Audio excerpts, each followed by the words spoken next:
For example मैं भी team में नहीं हूँ, मैं भी जैसे पहले खेल रहा था इंडियन टीम में, लीड कर रहा था, अब नहीं हूँ, बाहर हो गया भाई।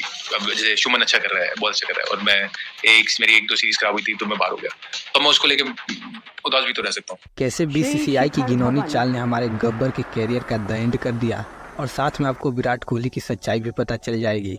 आइए देखते हैं धवन को टीम से बाहर करने के पीछे का राज। शिखर धवन ने अपने कैरियर में इंडियन क्रिकेट को बहुत कुछ दिया, और जब वो सीनियर हो गया और टाइम आया बीसीसीआई को उन्हें बैकिंग देने का, तो पहले तो उन्हें घिनौने खेल खेलकर कैप्टनसी का लालच दिया गया, और फिर उनके कैरियर का राम नाम सत्य कर दिया गया। आज आपको बताएंगे कि कैसे शिखर को शिखर से शून्य तक लाया गया। साल था 2019। इंडिया ऑस्ट्रेलिया के बीच वर्ल्ड कप का मैच खेला जा रहा था। 150 की स्पीड से आई बॉल ने शिखर का ऑन द स्पॉट अंगूठा फ्रैक्चर कर दिया, जिसके बावजूद भी शिखर धवन खेले और तेज तरार सेंचुरी ठोक डाली और मैन ऑफ द मैच भी बने।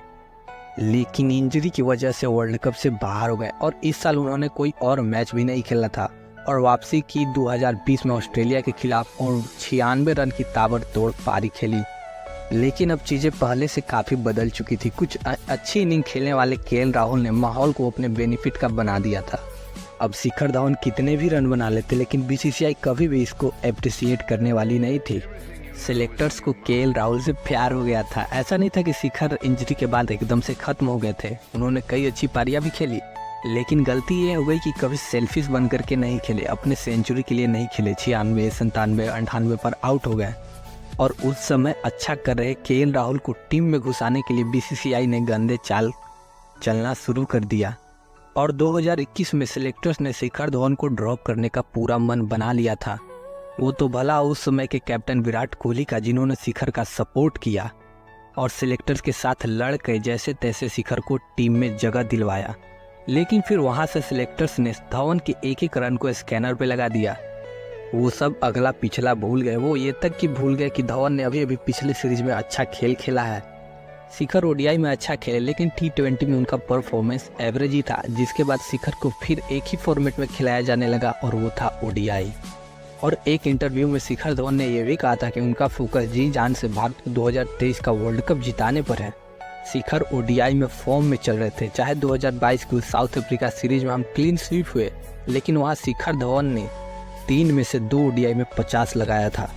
वेस्ट इंडीज के खिलाफ भी उनका परफॉर्मेंस अच्छा था, लेकिन यहाँ से साफ दिखने लगा था कि दाल में कुछ काला है।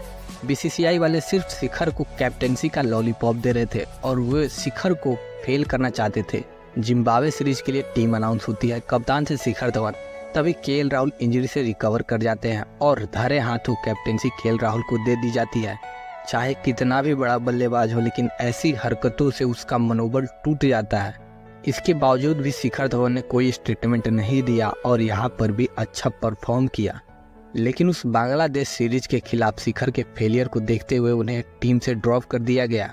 2 ओडीआई में शिखर धवन फेल रहे, और तीसरा ओडीआई भी इन्हें नहीं खिलाया गया। और ईशान किशन और शुभमन गिल की डबल सेंचुरी की वजह से शिखर धवन का कैरियर पूरी तरह से द एंड हो गया। और एक शॉकिंग बात बताऊं, शिखर धवन के आईसीसी रिकॉर्ड्स को खुद रोहित शर्मा भी मैच नहीं कर पाते हैं, और इस वर्ल्ड कप से पहले विराट कोहली भी शिखर धवन के आईसीसी रिकॉर्ड को मैच नहीं कर पा रहे थे। जिसे गोल्डन बैट मिल रहा है आईसीसी चैंपियंस ट्रॉफी में, उसे तुम बाहर कर दे रहे हो एक लड़के के चक्कर में। ऐसा हो सकता है कि शिखर धवन होते तो फाइनल के दिन बात कुछ और ही होती। मैं ये चीज़ आप पे छोड़ता हूँ कि शिखर धवन को मौका मिलना चाहिए था कि नहीं, आप बताइए अगर आप सिलेक्टर्स होते तो। और इस चैनल को सब्सक्राइब करते जाइएगा, और इस वीडियो को भी लाइक करते जाइएगा।